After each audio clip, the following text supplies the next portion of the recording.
Somos Luis Velázquez y Eduardo Porcarelli. Los invitamos a que nos acompañen todos los viernes a las 9 de la mañana en El Séptimo Laberinto. Un viaje por los confines de nuestro mundo interior y exterior. Ciencia, filosofía y esoterismo por lavisiónradio.net. Información que va contigo. El Séptimo Laberinto.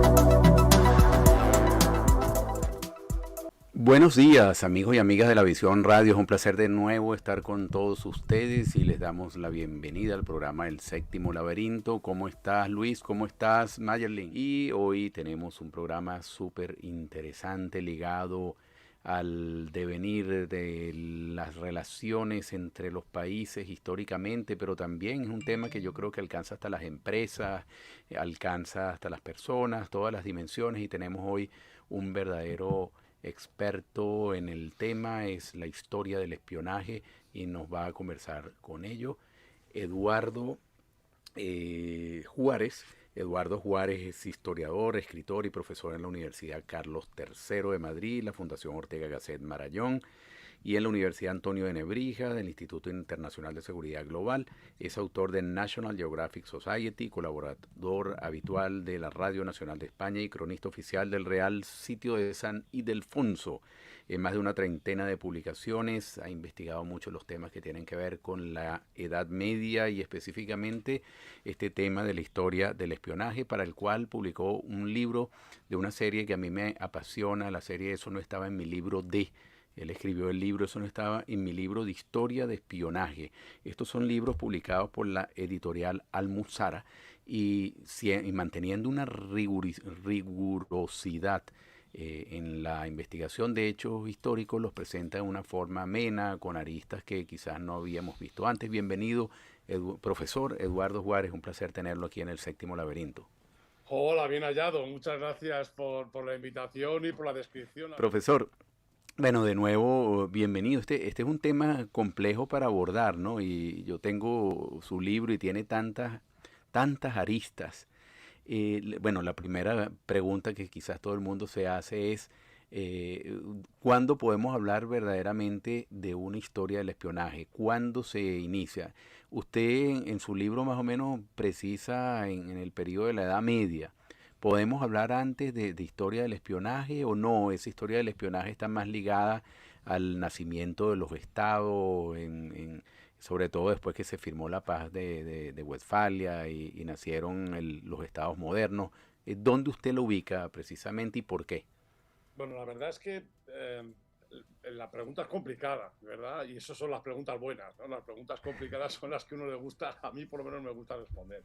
Bueno, verás, yo me centro en la Edad Media porque es cuando aparecen las estructuras de inteligencia, más allá de redes de espionaje, de redes de captura de información, que eso uno puede remontarse a los orígenes de la historia. Yo creo que desde que un grupo, una sociedad, un clan, ¿no? Incluso una tribu, podríamos decir, atesoraba algo que les hacía emerger o competir de una manera más eficaz respecto al resto de entidades y sociedades, pues en ese momento apareció la necesidad de capturar esa información, ¿no? Aquello que les hacía mejores que nosotros a los otros, pues nos obliga a capturar esa información que los demás no quieren compartir. Por tanto, el espionaje como tal, la búsqueda de una información secreta, reservada, restringida, ha existido desde que el ser humano lo es, ¿no? Desde que las comunidades se asientan y empiezan a competir. Desde ese momento existen. Desde ese punto de vista, deberíamos decir incluso que la profesión del espía es la más antigua que existe en la historia, ¿no? Porque es aprender de los demás, robarle la información y poder competir. Desde el punto de vista de la información y sobre todo de la investigación histórica, yo diría que debemos asentarnos en la Edad Media, cuando se constituyen las comunidades, los territorios y se forman entidades políticas. Es cierto que existen con anterioridad escritos, estudios, yo creo que el arte de la guerra de Sun Tzu o Sun Bin, si utilizamos la traducción más reciente, pues ya habla de espías y de los modelos de espías y del espionaje. Los tratados militares y poliocéticos de la antigüedad clásica hablan de espionaje. Por tanto, el espía como tal existe desde hace milenios. Las estructuras de inteligencia no tanto, ¿verdad? Porque tiene que haber un factor que provoque la necesidad de destinar recursos económicos, sociales, políticos a la gestión y la captura de la información.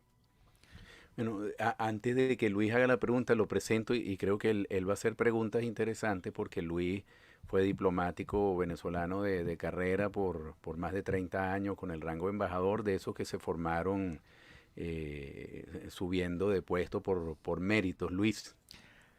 Profesor, es un honor, se lo vuelvo a El decir. honor es mío, que lo sepas. Un honor. Usted, ¿desde dónde se puede ubicar esa evolución, pero esa prácticamente necesidad de ese espionaje? Hoy día no nos podemos mover sin que tengamos a alguien que nos siga, que nos averigüe, que nos grabe. Vemos cómo las relaciones internacionales, el espionaje es o juega un papel demasiado importante para todo el mundo, no es exclusivamente para China, Estados Unidos y eso. Y mi experiencia como diplomático, yo estuve en Europa del Este recién caído el muro y vi cosas que realmente me asombraban.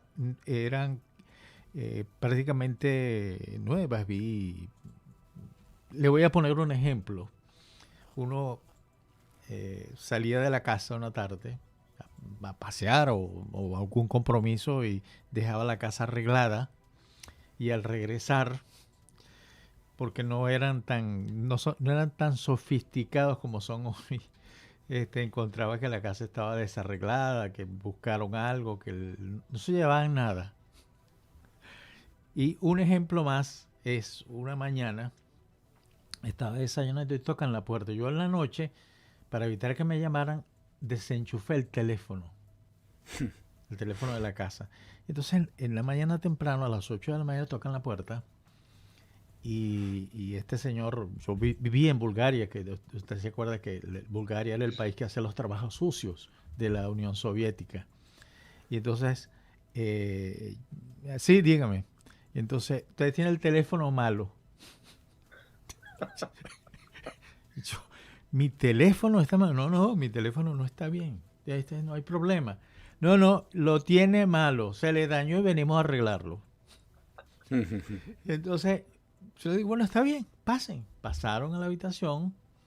Ya yo hablaba bastante búlgaro y podía entenderles y podía expresarme con ellos.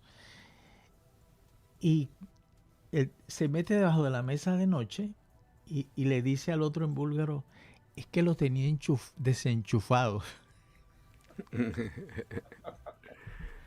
¿A partir de cuándo, profesor, podemos decir que esto se volvió una necesidad en los países? Porque efectivamente el espionaje es parte de la historia del mundo, del relacionamiento, no solamente entre países, sino del relacionamiento tribal, pues, por llevarlo hasta allá. Bueno, la verdad es que qué miedo, ¿no? Cuando cuenta alguien estas cosas es el miedo que da, ¿no? Sobre todo la posición de las relaciones internacionales. Yo creo que las relaciones internacionales se basan esencialmente en esto. El primer momento, históricamente hablando, en que vamos a ver las relaciones internacionales se transforman o se convierten en la captura de información y la gestión de la misma para la mejor toma de decisiones políticas, yo creo que debemos movernos hacia el siglo XIV y debemos pensar en la República de Venecia. La República de Venecia es la primera entidad política que establece en los lugares donde tenía intereses económicos, estratégicos, pero sobre todo geoestratégicos y económicos a la vez, establece la figura del embajador residente. Hasta entonces las embajadas eran cosas ocasionales, no eran circunstancias que se ocurrían, que se desarrollaban, incluso se ve en la literatura y malamente en el cine, ¿no? Que aparecen los embajadores, llegan. Bueno, yo vivo en un pequeño pueblecito que es un real sitio, es decir, es un asentamiento de la monarquía en el siglo XVIII, de los Borbón, en España, muy cerca de Madrid. Bueno, pues aquí venían de vez en cuando ese tipo de embajadas, ¿no? En Francia, en el siglo XVII, el rey Luis XIV hacía gran ceremonia y celebración totalmente teatral de la llegada de las embajadas, ¿no? Es decir, un emisario de un país o de otra entidad política que quería buscar una relación económica, generalmente, sobre algún recurso específico que controlaba ese país, ¿no? Bueno, pues en el siglo XIII, finales del XIII y principios del XIV, los venecianos ya establecen la obligatoriedad de que haya embajadores residentes en las principales ciudades o capitales donde se desarrollaba ese poder político. Estoy hablando de Londres, estoy hablando de Madrid, bueno, de Madrid todavía no porque no era capital, estoy hablando probablemente de Toledo, estoy hablando de Barcelona, estoy hablando de ciudades como León, Burgos, en Castilla, ¿no? Segovia. En Roma seguramente, en Constantinopla obligatoriamente mientras era bizantina y luego ya cuando se convierte en capital turca, otomana también. Entonces en la propia Venecia en sí, ¿no? Entonces esta ciudad va emitiendo esa red, va generando esa red de representación que es la base de lo que hoy entendemos como relaciones internacionales, que son la esencia para desarrollar una relación económica entre un factor específico y su desarrollo en otros territorios, pero también son la cabeza de puente para una red de información. Entonces, las redes de información subyacen al proceso de embajada, ¿no? Es un tema muy complicado y en el siglo XV muy complejo de aceptar.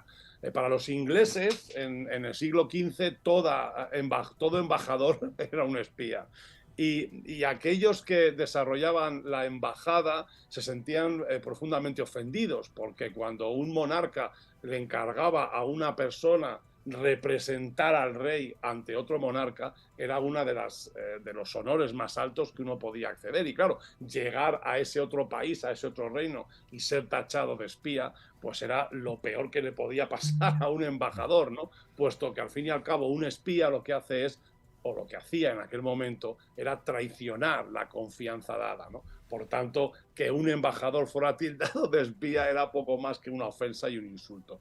Yo creo que en torno al siglo XIV, mediados, finales del siglo XIV, que es cuando empieza la primera gran guerra europea, que es la Guerra de los 100 años, a partir de ese momento ya se establece una forma de control de la información, ya se, digamos que pervierte la idea de la embajada y la captura de información para poder tomar decisiones políticas lo más eficaces posibles es en ese momento cuando empiezan a desarrollarse. Y la primera gran estructura de inteligencia político-militar es la que desarrollan los ingleses en Francia, y la primera gran estructura de inteligencia y espionaje a nivel económico es la que desarrolla la República de Venecia por toda Europa. Profesor, usted en su libro hace mención a los tipos de espía, ¿no? Y dice que durante muchos años los médicos eran los espías ideales porque todo el mundo, pues, vulnerable ante un problema médico, comenzaba a confesar no solamente cuestiones personales, sino cuestiones de Estado, ¿no? Y también usted mencionaba todos los que están metidos en el mundo del entretenimiento, etcétera.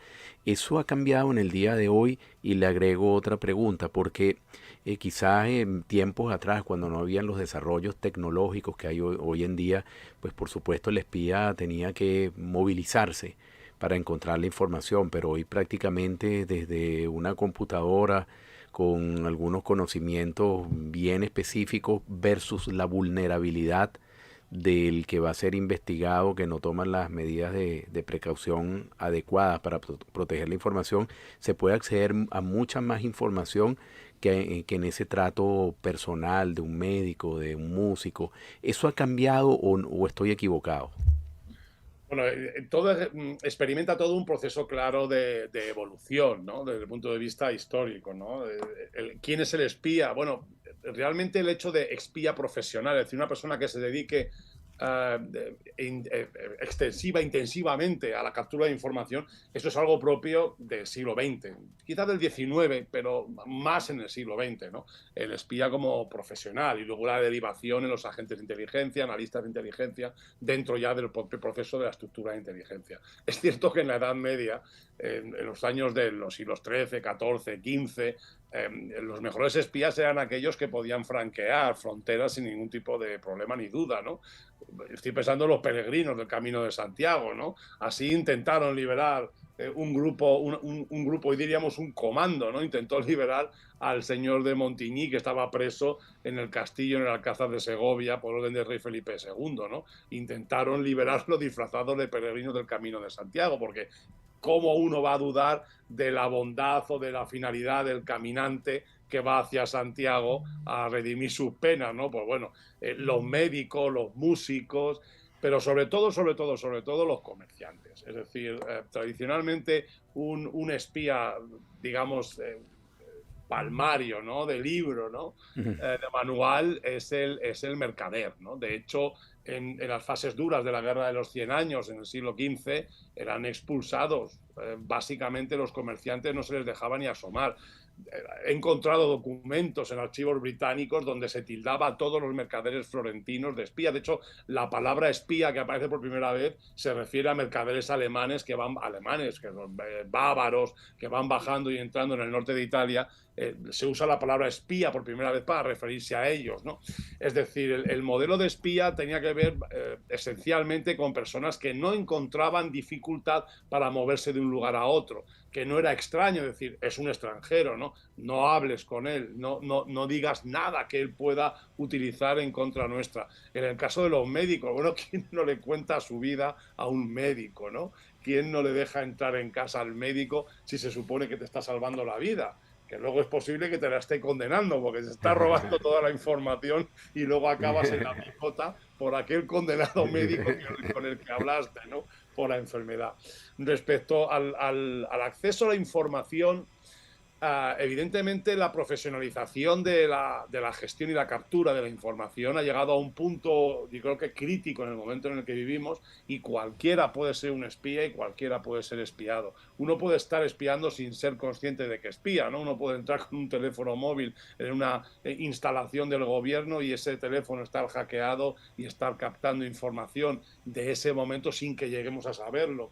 Uno puede participar en una red de espionaje trabajando para el Estado en una cadena de información y no saber que forma parte de un proceso de captura y gestión de información secreta, y tan solo lo que está haciendo es traducir unos textos, transcribir otros textos, producir o mover información empaquetada. Bueno, uno ya no sabe, ¿no? Porque es tan complejo el proceso ahora mismo de captación y divulgación y difusión, sobre todo de la información para la toma de decisiones, que yo creo que es muy difícil poder escapar a ello. Históricamente, los espías se valían de cualquier cosa para poder captarlo, pero lo más sencillo, yo siempre digo que en términos históricos, el mejor espía es el que no sabe que está espiando. Ese es el mejor de todos, ¿no? Ese pescador que está cosiendo redes en el puerto en Cartagena de Indias, ¿no? Y le ha pagado un mercader inglés, le ha dado 10, 12, 20 escudos para que cuente los barcos que entran cada día en la bocana del puerto y cuánta gente se baja. ¿Él qué está haciendo? Pues nada, me están dando dinero por contar la gente que entra en el puerto. Fíjate qué tonto es este inglés que me da dinero por ello, ¿no? Entonces, ese es el mejor espía. ¿Por qué? Porque nunca va a dejar rastro. Lo más sutil del mundo. Profesor. Claro, es que es eso, ¿no? O a la señora que está cosiendo o que está tendiendo la ropa, preguntarle cuántas personas han pasado por esta casa o cuántos extranjeros hay en esta ciudad. Pues mira, yo tomando un vino, pagas unos vinos a los paisanos y te lo van contando. Están espiando y no lo saben, encima contra su propio país, ¿no? Sí, sí. Profesor, permítanos ir a la primera pausa y me gustaría que al regreso conversara cómo ha sido esa evolución, sobre todo cuáles son las técnicas que hoy día se utilizan para eso. Por supuesto, ayudado con la tecnología, pero también ayudado con el dinerito, que es muy importante en todo eso que usted lo acaba de mencionar. Y hay vivencias que he tenido con respecto a este tema en particular, que uno se queda realmente loco, uno no sabe, como usted dice, uno no sabe si realmente forma parte de esa red. Bueno, yo, verás, yo soy profesor tengo muchas asignaturas en mi universidad, sobre todo en la Universidad Carlos III de Madrid, y soy subdirector del máster de archivos, bibliotecas y continuidad digital. Allí trabajamos con la gestión de la información y con la gestión de los grandes paquetes de información, ¿no? Yo creo que hoy en día la captación de información es mucho más difícil porque hay que manejar tecnología que es costosa, que hay falta muchísimo dinero, sobre todo muchísimo dinero y muchísima preparación e inversión para poder gestionarla. Hoy en día la gente no esconde la documentación, no esconde la información como se escondía en el pasado, ¿no? Ya no está escrita, encriptada, está oculta. Y a veces oculta a ojos vista, ¿no? Yo creo que el trabajo con el Big Data, ¿no? Con grandísimos volúmenes de documentación, de información, que necesitamos de grandes y potentísimos ordenadores para gestionar esos volúmenes de información, porque muchas de las veces la información hoy en día y su gestión precisa de grandes inversiones de capital, sobre todo en tecnología y en capacidad humana para poder gestionar todo aquello. Yo estaba pensando, por ejemplo, en la información que se gestionó, que se analizó después de los ataques en Estados Unidos del 11 de septiembre, ¿no? Aquella comisión conjunta del Congreso y el Senado que investigó sobre las causas de los errores de inteligencia producidos en aquel ataque terrorista. La información estaba allí.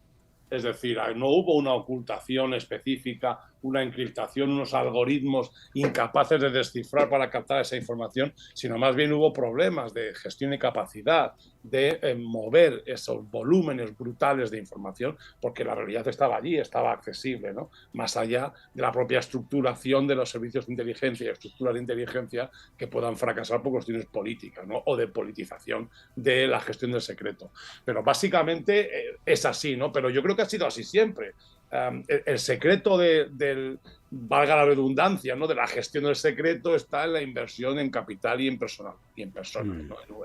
En seres humanos capaces de gestionar y capacitar esa información. Las redes de información, Venecia he hablado antes de la República Veneciana, destinaba una gran capital, una gran inversión de dinero o dinerito, como ha dicho Luis, que me ha encantado la expresión porque también lo utilizamos mucho en España, la del dinerito, ¿no? El dinerito es capital, ¿no? Para poder, ellos invertían muchísimo dinero en tener esas unidades permanentes en esos territorios para actuar en un momento determinado contra los enemigos, porque no nos olvidemos que el espionaje es una cosa y el contraespionaje es otra, ¿no? Hay que gastar casi más dinero en contrainteligencia que en inteligencia, ¿no? Entonces, básicamente, desde el siglo XV ya, cuando ya termina la Guerra de los 100 años, ya hay unas estructuras de inteligencia permanentes y ya hay una inversión ingente de dinero. Una inversión, además, que parte en las monarquías, parte del rey, en los gastos privados del rey, por eso se llaman secretos, porque el concepto de secreto hoy en día es algo misterioso, arcano, desconocido, pero en términos históricos secreto significa privado, ¿no? Es el rey el que destina dinero de su peculio personal o del peculio que él gestiona únicamente sin control, por ejemplo, con parlamentos o con dinero más o menos que podamos decir el público, y ese dinero es el que se gestiona de una forma reservada, secreta, restringida para la gestión de ese secreto o la gestión de esa información precisa y necesaria. Ahora, no sé si no, completamente, profesor. Hay un capítulo en su libro que es el 4, errores, fallos, olvidos, descontrol y metidas de pata en el mundo de la inteligencia, cuando el espionaje no cumple con su objetivo. Cuando el espionaje no cumple con su objetivo. Y también quisiera si nos pudiera comentar, así como más o menos ha precisado usted históricamente el contexto del surgimiento del espionaje o de la inteligencia más adelante, ¿cuándo surge la contrainteligencia? ¿Por qué? ¿Cómo ha funcionado? Entonces sería la pregunta sobre contrainteligencia y la pregunta sobre estas metidas de pata que han llevado a errores históricos que usted comenta en su capítulo 4. Bueno, verás, somos humanos, ¿no? Entonces, como somos humanos, metemos la pata hasta el corvejón, ¿no? Que decía mi padre, ¿no? Hasta el corvejón. Pero básicamente las meteduras de pata más grandes siempre tienen que ver cuando se politizan los sistemas de inteligencia. Hay dos factores que hacen ineficaz a un servicio de inteligencia y que conducen a la metedura de pata, o así dicho más sarcásticamente, a la cagada, ¿no? Porque son cagadas muy brutales, ¿no? La primera yo creo que es la politización de la inteligencia, ¿de acuerdo? La politización, es decir, puedes tener el mejor servicio de inteligencia del mundo, mejor estructurado, puedes tenerlo perfectamente conformado, puedes generar una inteligencia absolutamente precisa, entregada en el momento apropiado, pero yo siempre digo lo mismo, se lo damos a un político, se lo damos a un político. No se lo damos a un agente de inteligencia. A veces el agente de inteligencia está politizado, ¿no? Entonces, vas a comentar aquello. Es decir, hablaba antes de los ataques del 11 de septiembre, o aquí en España la actividad, en España en la Unión Europea, de Al-Qaeda, ¿no? O de ISIS. Hay una acción conjunta de los servicios de inteligencia supranacionales, hay una acción conjunta de los servicios de inteligencia dentro de un mismo país. Es inteligente que en un mismo país haya más estructuras de inteligencia militar, inteligencia política, servicios de información policial. No deben converger todos en un mismo servicio de inteligencia o estructura de inteligencia que sirva al mismo fin, que es la defensa de los intereses de la nación que representan, ¿no? Entonces, desde ese punto de vista, las cagadas son absolutamente brutales. Monumentales. Son monumentales, pero básicamente definidas por esto, ¿no? Es decir, yo sé que había un informe de inteligencia que hablaba de posibles ataques contra intereses norteamericanos utilizando aviones de pasajeros, un año antes de los ataques al World Trade Center, ¿no? Entonces, esto es sorprendente. ¿Cómo ocurre esto, no? Pues básicamente por la desprofesionalización y politización de la inteligencia. Generalmente ocurre en los estados, ¿no? Nos ocurre en todos los países, y es que el Estado se politiza y la política se profesionaliza. Entonces los políticos se vuelven profesionales y responden a sus propios intereses, y el Estado se politiza, y entonces las funciones del Estado ya no responden a las necesidades básicas del ciudadano, sino que responden a las necesidades políticas de quien en ese momento ocupa el poder político. En términos de inteligencia y en términos de espionaje es así. Respecto a la contrainteligencia, verás, Eduardo, yo es que estoy convencido de que la verdadera inteligencia es contrainteligencia. Okay. Es decir, lo que uno tiene que hacer es protegerse. Básicamente es lo que hacemos, ¿no? Porque cada país, cada sociedad tiene un factor económico, político, social que lo define, y debemos protegerlo, ¿no? Entonces, la mejor manera es protegerlo, más que intentar captar lo que otros hacen, es proteger lo que uno hace, ¿no? Lo ideal sería que compartiéramos todo, y en un mundo, en una Arcadia maravillosa, todas las naciones compartieran esos factores que las hacen triunfar, y triunfáramos la humanidad y no los países. En un mundo así de ideal haríamos esto. Mira, yo soy profesor también en un máster de inteligencia en INISEG, el Instituto Internacional de Estudios en Seguridad Global, y hago esta pregunta a los alumnos en uno de los debates, siempre se la hago, ¿no? Les hago, digo, ¿en qué caso no serían necesarios los servicios de inteligencia, las estructuras de inteligencia y el espionaje? Y los alumnos no saben qué responder, ¿no? Porque es absolutamente preciso y necesario el hablar precisamente de esto, ¿no? Lo que subyace es la conservación del poder, ¿no? Siempre. Porque uno ve tanto la inteligencia que se utiliza para investigar otros estados por razones de seguridad, como la inteligencia interna, enemigos políticos, etcétera. Al final lo que subyace en todo esto, y es la pregunta, es la conservación del poder, ¿no? Consecución y conservación del poder. La politización del poder político, es que ese es el problema esencial, ¿no? Uno, cuando estudia el poder político, porque al fin y al cabo de lo que estamos hablando, ¿no? Estudia el poder político en momentos clásicos y habla de la antigua Grecia y de la instalación, por ejemplo, de la situación de la democracia, ¿no? Entonces uno ve que el objetivo esencial final era la defensa de los intereses nacionales, pero todo acaba politizándose, todo acaba cayendo en un sesgo político evidente, y la inteligencia empieza a estar al servicio, no de los intereses nacionales, sino, obviamente, de los intereses partidistas, ¿no?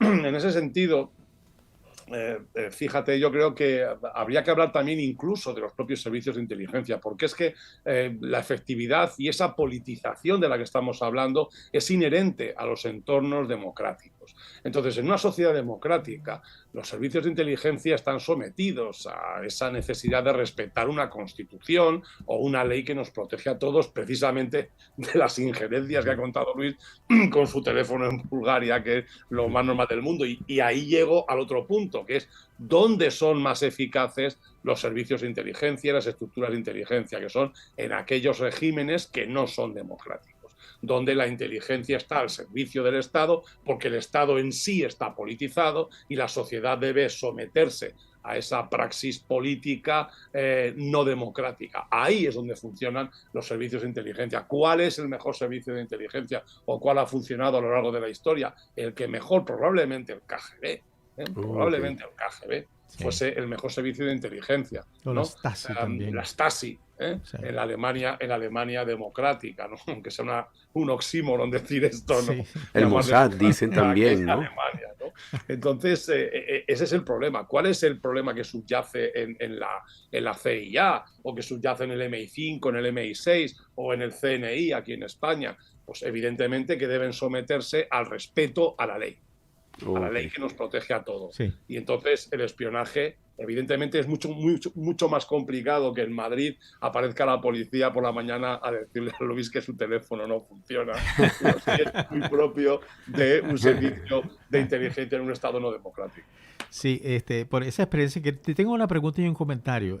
Por ejemplo, en ese momento que estuve en Bulgaria, los países europeos decidieron cada 6 meses mandar unas especies de equipos que iban país por país revisando las embajadas con unos detectores de micrófono, y es que no paraban de aparecer. Es decir, uno en un abrir y cerrar de ojos podía perfectamente dejar que le pongan un micrófono en algún lado, pero impresionante, y facilitaba el hecho de que las secretarias uno no las podía encontrar en el mercado, sino que era el propio gobierno el que le decía, esta va a ser su secretaria.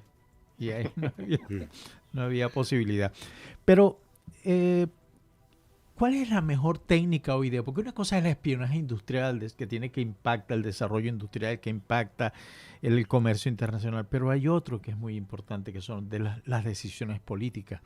Y tengo la impresión que el dinerito ahí es donde juega mayor importancia.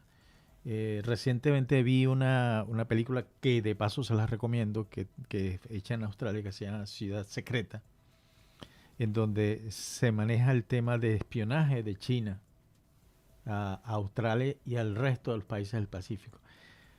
Pero cómo intervienen a la administración, intervienen en el Estado, pero a través del canal o del flujo de dinero que sale de China hacia los altos funcionarios, que al fin y al cabo, sin restarle importancia al espionaje industrial, son fundamentales por esa lucha de poder político que hay en el mundo actualmente. Ahora, ¿cuál es la técnica que hoy día es más importante y por qué? Bueno, pues la verdad es que es muy interesante lo que has planteado, ¿no? Básicamente, en términos de captación de la información, yo diría que ahora el problema subyace o radica esencialmente en lo que consideramos un Estado, un país, una nación hoy en día, ¿no? Y el nivel de defensa de los intereses comunes que uno va haciendo, ¿no? Entonces, en aquellos regímenes que prima la defensa de la nación o que tienen un nacionalismo exacerbado y a veces incluso tóxico, ¿no? La defensa de los intereses comunes impiden que el espionaje sea tan sencillo, sea tan fácil, incluso el dinero fracasará allí, ¿no? En el caso de las sociedades, pues yo me pongo el caso en el ejemplo de España, ¿no? O de cualquier país europeo, hoy en día, básicamente el poder económico, la posición, la ruptura de esa idea de integrar una comunidad, eso lo hace el dinero, efectivamente rompe aquello. Es muy difícil el mantener el mantener el conocimiento a buen recaudo, ese conocimiento que va a aprovechar o a defender el progreso de tu nación o de la nación en la que tú te ves integrado, ante la posibilidad del prestigio, del éxito individual, que eso siempre le va a llevar a través del dinerito, como hemos dicho antes, ¿no? Eso en cuanto a la idea de qué ocurre con la inteligencia hoy en día, ¿no?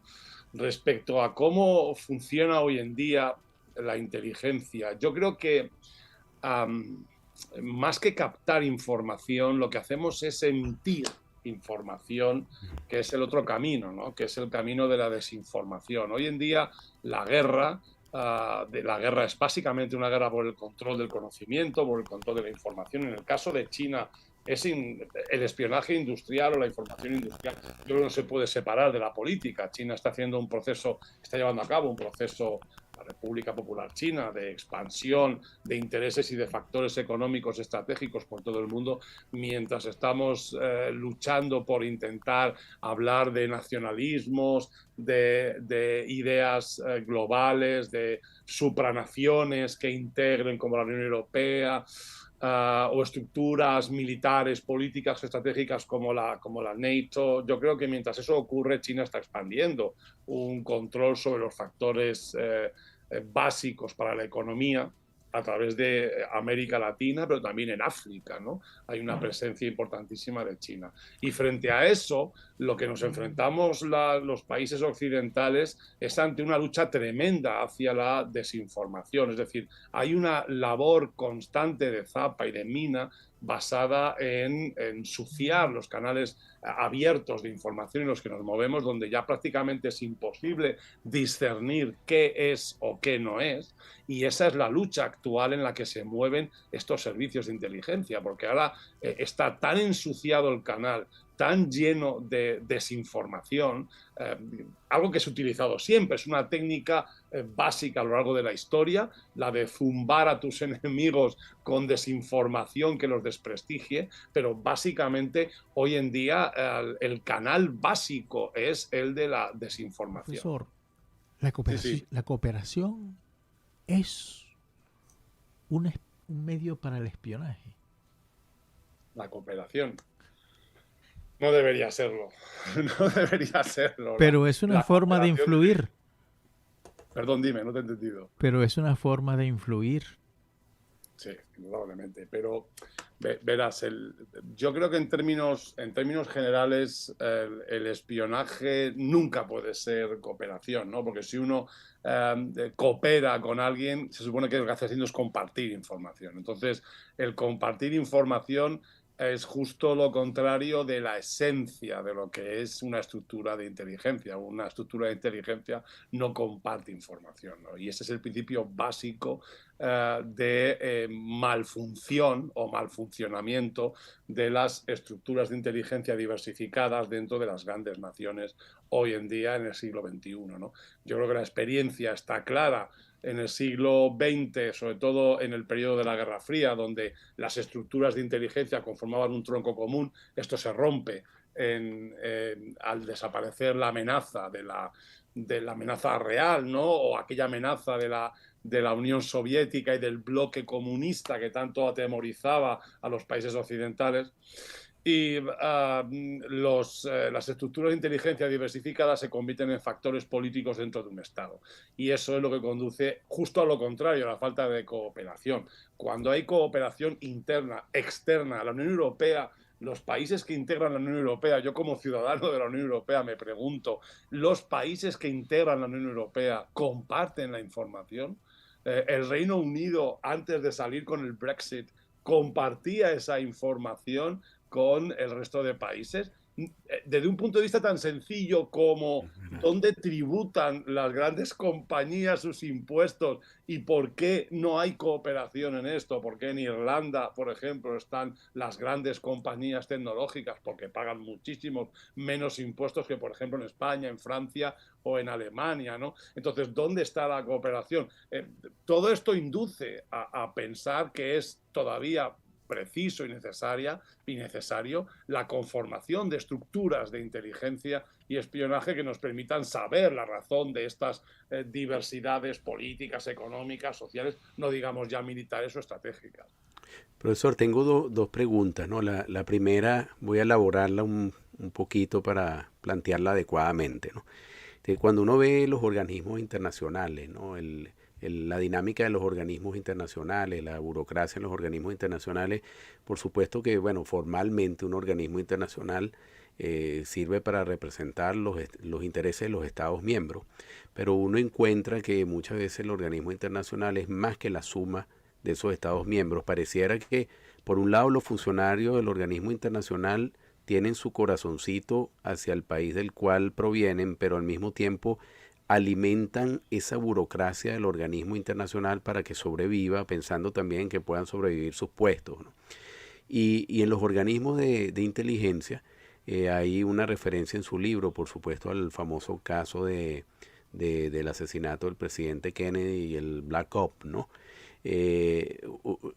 Ahí le pregunto hasta qué punto los organismos de inteligencia y toda esa actividad de espionaje obedece a fortalecer y proteger al Estado o fortalecer y proteger al propio sistema de inteligencia como entidad de poder que muchas veces podría estar inclusive por encima del Estado, de su representado. Y la otra pregunta tiene que ver hacia dónde usted ve en el futuro con los desarrollos tecnológicos actuales que va a ir todo este tema de la inteligencia y el espionaje. Yo me imagino, uno piensa en el metaverso y si también será una oportunidad para intercambio de información y para hacer espionaje y donde se mezcla lo virtual con lo real, cómo determinar qué información es real y cuál no. Pero bueno, le dejo esas dos preguntitas para distraerlo. Excelentes preguntas, excelentes Muchas preguntas. gracias, muchas gracias. Bueno, yo te respondo a la segunda lo primero, ¿no? Va a ser más raro, ¿no? Bien. Entonces, en el metaverso, bueno, yo creo que como todo se reduce a información, y la información es poder, globalizada, fragmentada, tamizada.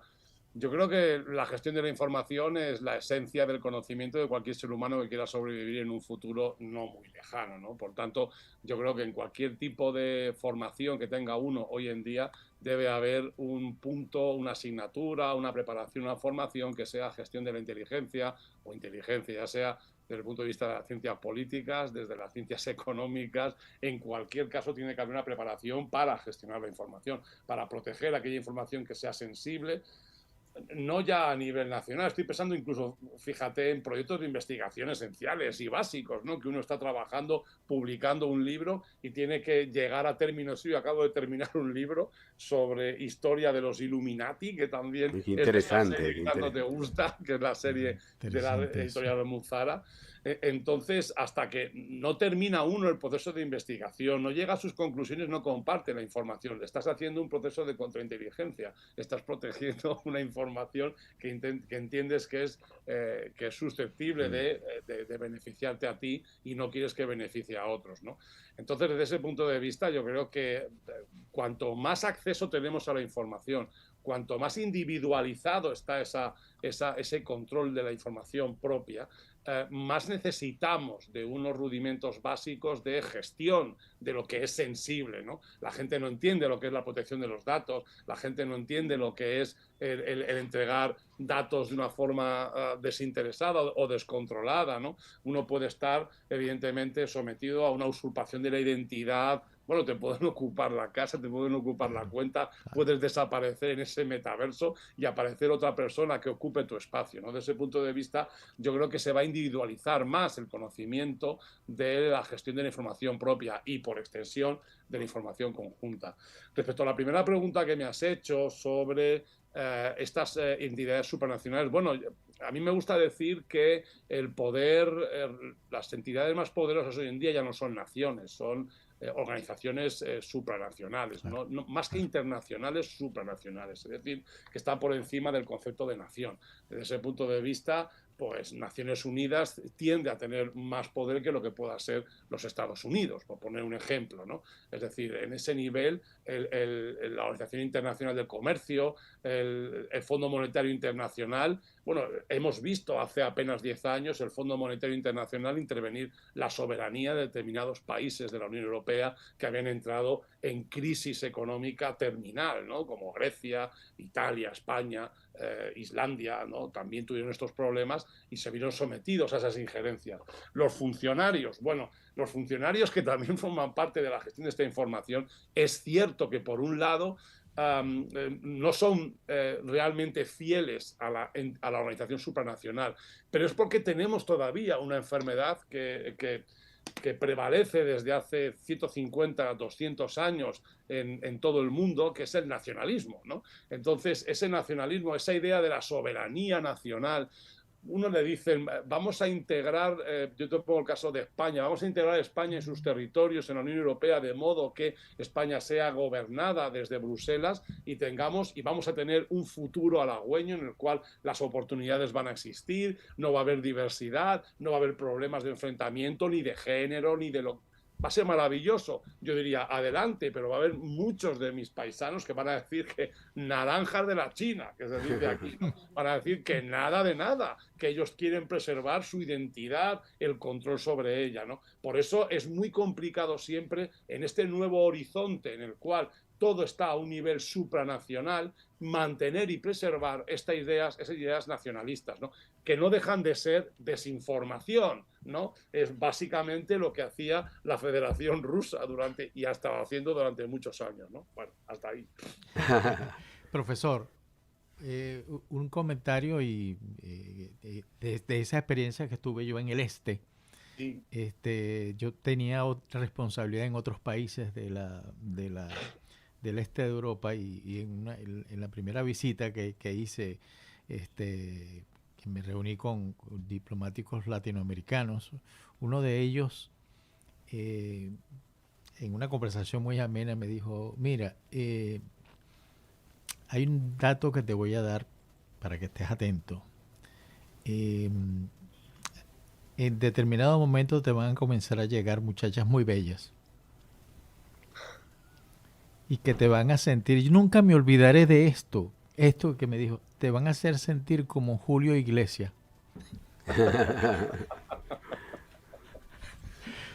Madre mía. Pero, sí, bueno. pero ojo, con eso se tiene mucho cuidado. Madre mía. Ahora, esa técnica todavía existe. Pues fíjense que hay un escándalo ahorita con una señora peruana que se transformó en joyera, una vendedora de joyas, y eso está el boga. Ella está, me imagino que se debe haber fugado inmediatamente a Rusia y debe estar en un pueblito ruso tranquila, fuera de peligro. Pero bueno, yo creo que sí, ¿no?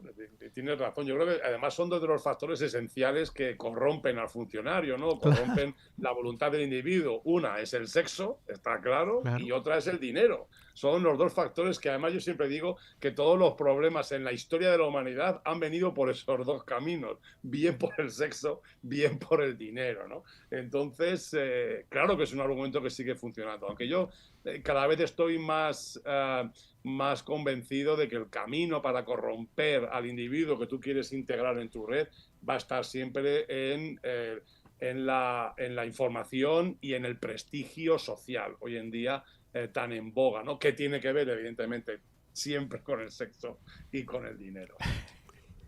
Pensando yo en los malos cálculos de los servicios de inteligencia, en este caso específico del conflicto entre Ucrania y Rusia, digamos, no hay ninguna duda de que la KGB estaría metido hasta los tuétanos en Ucrania, ¿no? Y quizás del otro lado de igual manera. Lo más normal entre países limítrofes. Pero uno se queda impresionado del error de cálculo de haber intervenido y considerar que en poco tiempo se iba a lograr el objetivo y no lo lograron. ¿Qué falla ahí? ¿Es la contrainteligencia del otro lado, mal análisis de información, o al líder se le quiere hacer creer una información que no es? ¿Qué falla ahí? Bueno, lo primero me gustaría ver los informes de inteligencia, ¿no? Claro. Que tenía Vladimir Putin antes de tomar esta decisión.